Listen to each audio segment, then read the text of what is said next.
This is the first episode of the new Daredevil 2022 comics. Grab a snack and check out this new story of Matt Murdock as we see a glimpse of his life as he leaves Hell's Kitchen. And not only that, what he has become after losing one of his loved ones. In New York City, a guy in a long coat feels like he's been hidden for too long. He lets a small red pebble fall from his hand. It rolls and makes a man with a newspaper slip, making him throw the newspaper. The guy in the coat starts to feel different.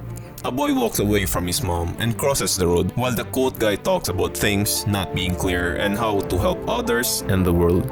A biker gets distracted by the newspaper and an angry guy in a black car speeds toward the boy on the road. A big crash happens when the biker hits the fast black car and the kid is in danger. Time slows down and the kid's mom tries to save him. The person talking can't understand what is happening. He wonders if the kid will do great things or bad things in the future. But surprise, the kid and mom are suddenly safe on another street like magic. The biker and the SUV driver are okay too. The person in the long coat walks away, still talking to himself. He thinks he did something good. A guy with glowing red eyes in the shadow talks to someone we can't see. The unseen person says he is violent, and the shadowed guy agrees, saying it is necessary. A picture shows a tough woman warrior with bloody weapons in the rain. The unseen person calls her Elektra, an assassin known by the shadowed guy. He dismisses it, saying he doesn't know them. The unseen person calmly says he is trying to help. The shadowed man says they are not soldiers, just people, like him and the unseen person. He says these people choose to eat the fruit to move past their violent past. He helped them to do that. Then, a picture shows a tough guy in a black combat suit with a white skull symbol on his chest and weapons. The shadowed man continues, saying they let good violence in referring to the previous picture to save the world. The unseen person asks what it cost the shadowed man and what he left behind in New York. The unseen person says his name, Daredevil. Two well-dressed people chat by the water. They talk about Matt Murdock and figure out if he's really gone. The red-haired guy Mike tells Butch that Matt is dead. They know Matt and Wilson had a history as Daredevil and the Kingpin. Butch Paris, who is Kingpin's son, thanks Mike for not being the one who got killed. Mike is happy to be alive after all that had happened. He is glad to hear that Fisk is gone, but Butch tells him Fisk isn't dead. Butch took a deal with the Stromwinds, brought his dad to them so he could do a similar deal. However, Kingpin refused to do the deal and fought like a demon. Kingpin commanded Butch to spread the word that he is dead and that Butch had killed him. Mike is surprised and asks where Butch's father is now. Mike talks to himself about doing similar things in the past, while Butch's security people watches them from far away. Butch talks to Mike and says Wilson disappeared. He is sorry for what he did before and wants to do better. Butch is not happy with his decisions. Butch wants to get better by not hurting anyone anymore. He doesn't want to be like the Kingpin and wants to lead the city fairly and nicely. Mike tells him firmly that he should. Butch is surprised by how Mike is acting differently. He tries to calm Mike down because he knows Mike is sad and they are partners. Mike opens his eyes and looks at Butch. He warns Butch that if he hurts people or does bad things or scare others, he will slap him. Butch is confused and scared. He tries to move Mike away, but Mike makes him trip with his leg. Then Mike throws a punch at Butch while he is on the ground. Butch's bodyguard rushed to help him. Mike thinks to himself again, saying he learned that there is no room for mistakes in this kind of work. He takes out his billy clubs, which are Daredevil's weapon, and throws them at the bodyguards. He is clearly accurate and knocks a gun from one guard's hand and hits the other guard's face, making his shades fall off. Butch recovers and stands up after the surprise attack. He is angry at Mike and asks if he is him, referring to the Daredevil. Now, he is sure that the person who attacked him and talked to him isn't Mike, but Matt Murdock pretending to be Mike. Matt says that Butch's Faris, Wilson Fisk's son, never stood a chance. He then dons his Daredevil mask as Spider-Man shows himself. Daredevil then confirms Butch's suspicion and warns they will destroy him if he acts like his father. He then turns around with Spider-Man as they are far from Butch and his bodyguards, thinking that God may help him. Spider-Man said his plan before did not work well, but this time it definitely did. Daredevil told Spider-Man that Butch is different from his dad and he is more careful. Daredevil is confident that even if he leaves town, heroes like Spider-Man will stop him. Spider-Man praises Daredevil's action that night. He joked and clapped for Daredevil disguising as his dead brother. Daredevil made sure the purple children erased everybody's knowledge of his secret identity. But he didn't like hiding things from someone he trusted with his life. Since he is dead to the public, he decided to tell the truth. Daredevil monologue saying this is where it happened. As Spider-Man looked around, Daredevil told him it wasn't a disguise. He said he is really Matt Murdock, and the one that Kingpin killed was his brother, Mike. Spider-Man was shocked and confused, trying to understand, but he suddenly felt intense pain in his head. At the same time, Matt knows Spider-Man's memories are coming back. With his memories back, Spider-Man hugs Daredevil to comfort him about Mike's death. He says Mike's name with sadness. Seeing Spider-Man's concern, Matt thanks him and says he is better now. Matt started saying sorry to Spider-Man, that he couldn't tell him his secret identity earlier. Matt doesn't want to ruin his fresh start when his identity was erased in everybody's head. But now that his Matthew Murdock persona is dead, he can reveal it once again. Spider-Man apologizes too, feeling bad that Matt went through a tough year alone. Spider-Man says he wanted to tell Matt his secret identity, but still kept it a secret. He loves Matt. Spider-Man mentioned the difficult past years for both of them, and Matt agrees and understands. Daredevil hopes that one day they can be at home, trusting each other completely. But the world is dangerous now. Daredevil asks Spider-Man to help make it better together. With their plan in motion, the two everyday heroes jump into action in a place full of mafia-like thugs holding weapons. Daredevil thinks to himself again, saying he is leaving New York. But even though he has done it before, this time it feels different. He thought he might not come back, so he wanted to spend time with Spider-Man before leaving. They are there to show the bad guys that the one who hurt innocent people, that there are always people who will stand up against them. They'll say no to their terrible deeds. Daredevil says Spider-Man is a dear friend who will keep the city safe and give hope to its people. He mentioned it was a good night before he left. In a coffee shop, the man in the long coat waits in line. The woman behind the counter asks for his order.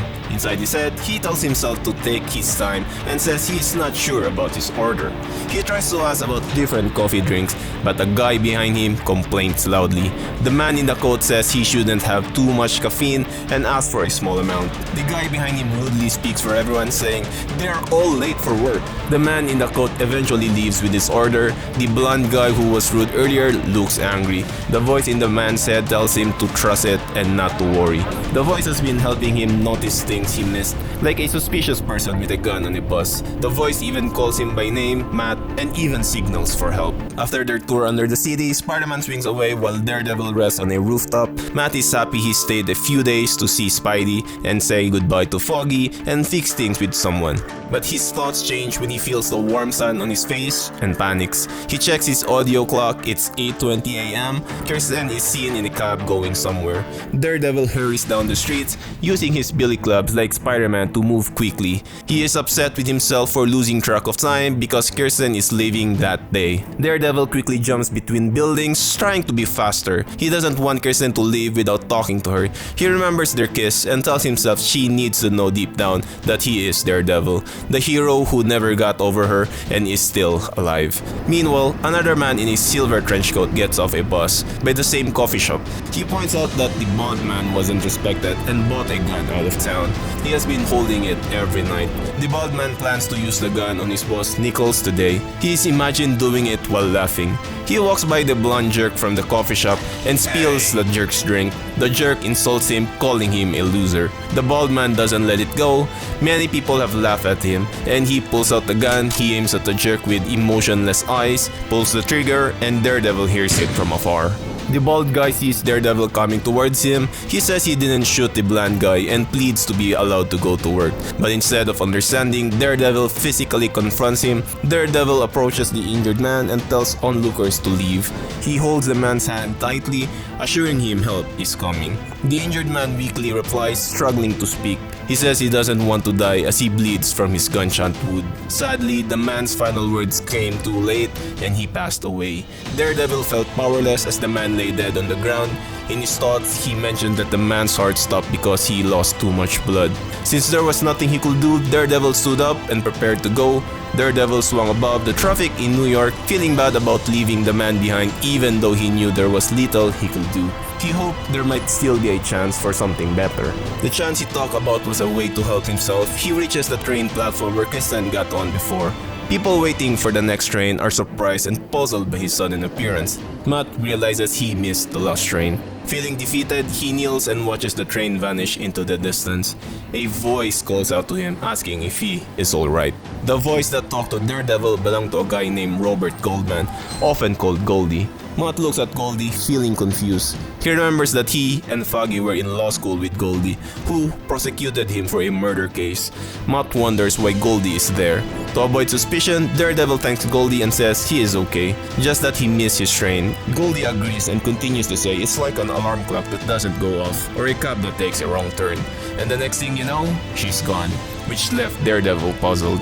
Robert continues saying he feels like bad things keep happening to him, but then he contradicts himself. He talks about the people Daredevil saved and how he made their lives better.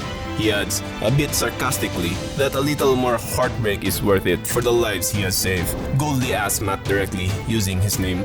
Daredevil looks confused and surprised, trying to understand how Robert knows his identity, but Robert interrupts him with an apology. He mentioned that what he is about to do will be tough for Matt. He's been waiting for years to reveal his plan since their time at Columbia. Robert raises his hand and they started to glow. Matt is taken aback by the sudden change. He gets into a defensive position as Robert stretches his arms out and tells Matt that things are different now. Matt thinks to himself, still finding it hard to believe what's happening, but he says he could somehow see Robert. At the same time, Robert tells Matt he is his guardian angel. Then a huge explosion erupts from where the train left the station, breaking the tension between Matt and Robert. The loud noise disrupts the usual commotion of the day. Daredevil is shocked and terrified. He stares wide with his eyes as he understands that the train he narrowly missed, the one Kristen was on, has violently blown up and is now on fire. Robert then tells Matt he is now Kristen's guardian angel, his glow growing even brighter. The person who can't be seen asks Daredevil one more time what he left in New York. An image of Kristen looking back at him in a crowd flashes in Matt's mind. The unseen person starts to ask again, but Daredevil stops them, saying he left behind nothing and that they were destructions. The unseen person mentioned these destructions are notes that Daredevil seemed uneasy around one of his soldiers. Daredevil firmly corrects them, saying the person they're talking about wasn't a soldier. Then an image comes to mind, Daredevil standing and watching a big fiery blaze in his direction. Trying to fix his words, the unseen person is interrupted by Daredevil's statement. Daredevil says he is only there because he didn't have a choice. He grumbles that the only thing that scared him in the current world was Robert Goldman. Daredevil claims he is the leader of the Fist, the man without fear. He finishes by saying he usually fears nothing and confirms he is scared now, especially with God. In a different place, a plane's pilot with Elektra on board grumbles about lacking a landing spot as they approach their destination. Elektra interrupts, saying she dislikes repetition while wearing her helmet. She directs the pilot to stay at the same height and adjust their course slightly to the east. Elektra feels she's been in New York City far too long, mentioning the pollution and noise. She jumps out on the plane, wonders on how Matt manages it, but then she believes that soon he won't have to. Elektra comes down toward the island, thinking that Matt would enjoy living there with her for companionship. She lands near a small house where an old man greets her, mentioning she is late. Elektra dismissively responds, stating that she is in charge of the Fist, so whenever she arrives, it is on time. The old man, named Stick, laughs. Inside the house, Elektra asks why they're on Makanrushi Island. Stick explains that the island's ownership has shifted between Russia and Japan due to historical conflicts, especially since World War II. Elektra is confused by his answer and questions why they chose this island as their base. Stick replies that the island is where the Fist originated, making it a natural starting point for them. Their goal is to defeat the Hand for good. Elektra acknowledges that even though Matt is on their side, she still needs to make compromises. Stick comments that Matt is stubborn and wonders why she is involved with him. He cuts off his words, realizing that Elektra's compromises might relate to her and Matt's relationship. Elektra responds, clarifying that her mentioned compromise wasn't about that but rather how she convinced Matt to trust her without joining her. Stick sarcastically remarks that Matt and Elektra tend to complicate things. He starts to mention secrets on the island but stops when he hears something outside. He asks if she hears it, and Elektra says they are visitors. Outside, it's snowing and three unknown people in full combat gear approach the small hut, aiming their weapons. They spread out around the building but are caught off guard as Elektra's sight strikes one of them in the face. One man yells in Russian for his partner to take cover since he can't get a clear shot with his gun. Stick disarms him while Elektra takes on the other operative shooting at her. She easily avoids the bullets and swiftly closes in on him, using her twin size to disarm him. In her thoughts, she considered them just complications, agreeing with Stick's observation that she and Matt bring challenges to each other. Yet, these challenges make them stronger together. The disarm operative attempts to punch Elektra, but she dodges them and counters them with a kick. Elektra reflects that the most intense fire strengthens the toughest steel. In her thoughts, Elektra reflects that she and Matt are like flames for each other. However, Stick interrupts her with a comment about her becoming rusty, leaving her puzzled. Looking around, Elektra sees the lifeless bodies of the other Russian operatives covered in blood. Realizing what's coming next, she tries to hold Stick, but a sharp bone-cracking sound holds her as Stick's weapon pierces the third operative. Stick grumbles that they were Russian soldiers and couldn't just let them escape. Elektra suggests they could have kept them as captives. Stick dismissively responds that it finally happened. Her conscience influenced by the Boy Scout Matt, he makes a crude joke that maybe their close interaction rub off on her, which irritates Elektra. Visible from her clenched teeth, Stick is about to continue his criticism when he is abruptly cut off. Elektra gets frustrated and tries to retaliate against Stick by using her sai, driven by annoyances and anger. Stick mocks her, but he skillfully deflects her attack and knocks sai out of her hands before hitting her in the face with his stick. He brings up the fact that one of them is destined for a tragic fate. In her thoughts, Elektra acknowledges that she is aware of this truth and doesn't need Stick to repeat it. Despite the challenge, Elektra skillfully avoids Stick's second swing by leaning back. Stick comments that the instructions were clear in the book. In her thoughts, Elektra reflects that the outcome was always destined to be that way. However, Elektra swiftly counters by kicking Stick's weapon from his grip. She reminds herself that she died in Matt's embrace once. Now that Stick is disarmed, she playfully taunts him by telling him he talks too much, using the term sensei sarcastically. Stick, surprised by her retort, expecting such sass from Daredevil instead. Inwardly, Elektra resolved that she is willing to face death again if it gives significance to her time in this world. The fight between teacher and student rages on with blows and evasive maneuvers being exchanged. Elektra tries to punch the midsection, but Stick swiftly lifts to evade it. Stick counters with his own move, landing a high kick on Elektra's forearm. In response, Elektra strikes Stick's side with a punch, causing him discomfort. Once more, Elektra reflects in her mind she envisioned herself holding Matt as his life slips away, recognizing that his existence was dedicated to that purpose. This purpose, she believes, is akin to a mountain of effort striving toward a heavenly reward. With a powerful right hook, Elektra emerges victorious over her mentor, Stick. In her thoughts, she acknowledges his words about them both being foolish. However, she contrasts Matt's determination as a kind of foolishness that leads to a purpose. Using a hand signal, Elektra signals Stick to halt. The older man responds with a dismissive tone, noting that it's been a while since she defeated him. He recalls how she used to be a tactical and detached fighter. Despite his praise, Stick criticizes her for imposing limits on herself, which she believes have held her back. He suggests that Elektra is now infused with Matt's passion and muses that adopting the persona of Daredevil might suit her well. Yet, Elektra asserts her individuality. She clarifies that she is not Daredevil but rather Elektra Nachos, issuing a warning that if he disobeys her again, she'll cast him into the sea. As she walks away, Elektra commands Stick to rise, reminding him of their mission to save the world. This is gonna be an exciting new storyline for Daredevil. Subscribe so you don't miss out when episode 2 drops or other exciting Marvel stories we cover in the channel. This is Carl and see you in the next one.